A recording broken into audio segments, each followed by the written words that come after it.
Yeah, that action button is going to be pretty useful on the iPhone 15 Pro line.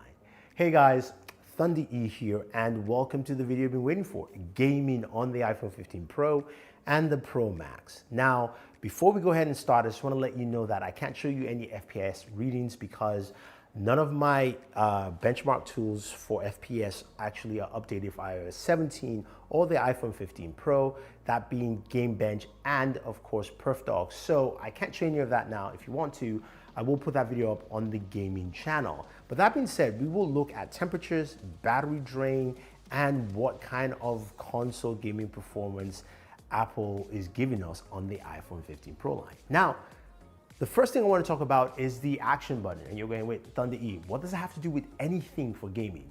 You saw it right there at the beginning of the video. I can pick up my device and go straight into the game I want to play. I love that. It's a simple feature, nothing too sexy about it, but it takes me straight into the game. And whether my game is paused or I'm restarting, whatever the case may be, I get back to the spot where I was and I can continue my gameplay sessions. So I do like that with the action button. I think it's a very key gaming feature because now you can map any game you want. Now, speaking of gaming, Apple talked about console level gaming on the iPhone 15 Pro line. He talked about Resident Evil Village, which you're going to be seeing in this video, Resident Evil 4 Remake, which I've been playing since GameCube. I might be playing this game for the rest of my life. Also talked about the new Assassin's Creed, Death Stranding, a Division game, all that console level on this device. Now you're wondering, what are we getting? Is it PS4 console, PS5, Xbox Series X? Doesn't matter really, right? What matters is the processor. And that's something that's really intriguing because Apple is going with the A17 Pro. It's not an A17 Bionic. And what that means for us is something clearly different, at least from their perspective. We do have some really interesting performance boosts from this chipset that Apple is touting, and I'm going to show you. First off, Apple talked about having 6 cores in the GPU with up to 20% performance boost on that GPU, a 10 performance boost on the CPU, and they talked about the fact it's got built-in hardware ray tracing as well, which gives us some really good lighting effects in different areas and also just better visual fidelity. But I also like the fact that they do have Metal FX upscaling to, of course, give you some really nice upscaling textures and different things within your gameplay. But what does that mean in terms of numbers? Well, you know what? We do have Geekbench 6 to see what this actually brings to the table. And in terms of performance, let's look at what we get for both devices. Now, the 15 Pro and the 15 Pro Max will have slightly different numbers because of the size. But in terms of single core, the 15 Pro is 2,925, while the Pro Max is 2,908, while multi-core for the 15 Pro is 7,265 compared to 7,194 on the Pro Max. Those are impressive numbers for these devices and much higher than last year. To give you perspective, the 14 Pro and the Pro Max from last year had single cores of 1,881 and 1,861 respectively, multi-core 5,433 and 5,401 respectively. That is over 1,000 boost on single core and over almost a 2,000 boost on multi-core. So what does that mean for our gameplay? Well, Resident Evil Village played really well and played rather smooth. You can see how it looks. It looks really nice. Performance is really solid, but also the game is locked at 30 frames per second. We'll look at the settings here. It's locked at 30. This is a beta, by the way. I'm going to just state it again. It's a beta.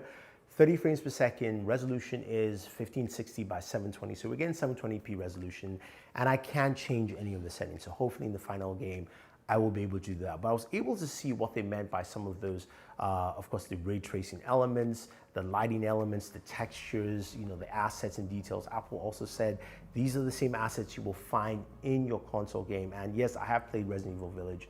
It looks rather the same. Now, how would I compare it to a console game? This kind of reminds me more of playing a game of Xbox Game Pass in terms of streaming, where it looks really good, but of course you're playing at a lower resolution. And sometimes with Xbox Game Pass, you get that drop in resolution because of your internet connection. So you might go from 1080p to 720. So I am playing on 720 now, but it looks good. And everything Apple claims looks the way it should. But don't believe me, take a look at some of my gameplay sessions and just how I die constantly in this game.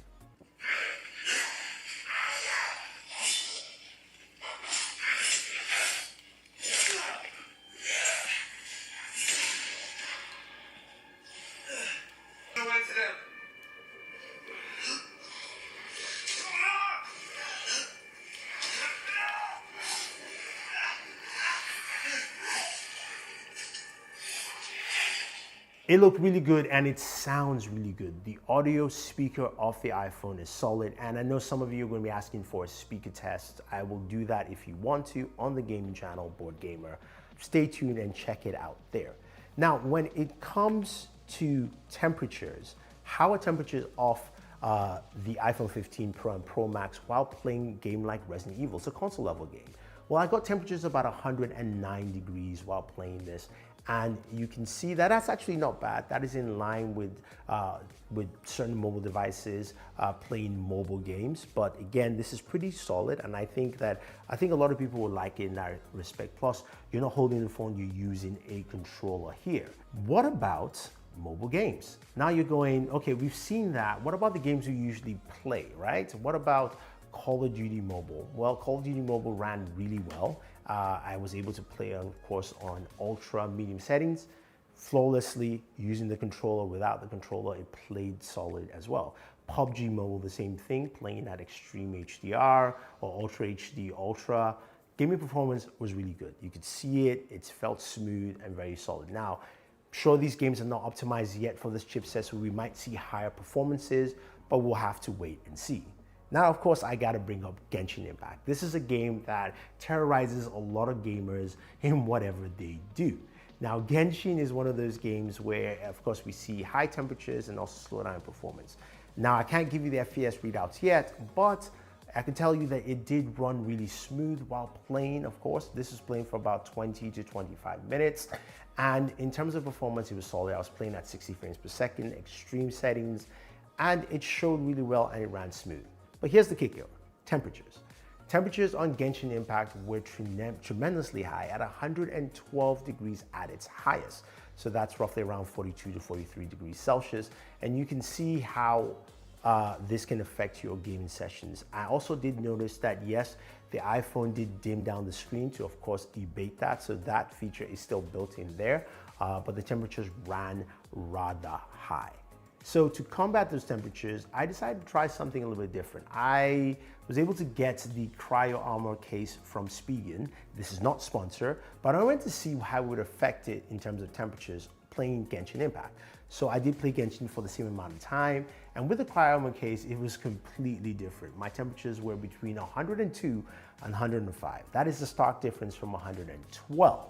So hey, if you're gonna be playing at least Android games for a while, this will cool it down for you quite effectively, and I think it's actually quite useful. I'll leave a link for you guys down below. So you're thinking, okay, I want to use that case, what about my controllers? Well, the case will not work with your controllers, it's just too thick.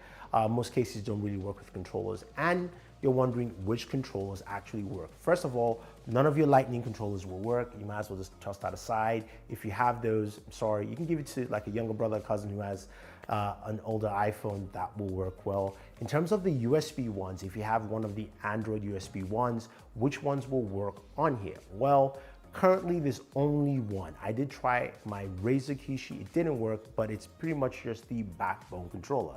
And to be precise, it's a certain update level on the backbone controller. I believe version 1.12 and up does support the iPhone 15. You can update it through the Backbone app, and it's something that also Backbone says that if you have issues with any of the controllers, they will just swap it out for you. So that's the only controller that works at the moment for at least gaming on the iPhone 15 Pro and the 15 Pro Max. Now, what about game streaming services? Xbox Game Pass plays well, flawlessly. We've got a really good Wi-Fi chipset in there, as well as also 5G chipset. So you're able to game and stream quite effectively on this device, where you're playing games like Starfield, which is amazing to just jump in and play, especially on that display with the high resolution and also such brightness. I think it's about 1700 nits or 1750 nits, peak brightness 2000, of course, at outside, as you would expect. And I think when you look at everything overall in terms of gaming, whether you're playing mobile games or you're playing console level games, this is really interesting because Apple is changing that conversation here, right? I was one of those people who went, look, I love the idea of playing my game streaming services like Xbox Game Pass on my device. Now, the one thing that is a downside is that I cannot play those games when I'm offline, so AKA in the air, and I travel a lot. Apple is kind of changing that dynamic by saying, hey, you can play because you can download and play games like Resident Evil, Dead Stranding, all that stuff, Resident Evil 4 Remake, on your iPhone directly and get the same performance as you would find in your console. Is it PS5? Is it Xbox Series X? Is it PS4? Xbox One X? I can't fully tell you yet, but I would say it's closer to a game streaming service in terms of performance and look. Now, let me know what you guys think about what the iPhone gaming is like and what it brings to the table. Are you impressed? Are you satisfied? Do you think this is a big jump that we had from last year? The fact that we can play current console level games on your iPhone 15 Pro and 15 Pro Max. This is Thunder E saying thank you and always enjoy your entertainment. All right, back to Resident Evil. See if I can pass that stage. I love it. You just get right back into it. Look at that. Like you hit the button and you get right back into it.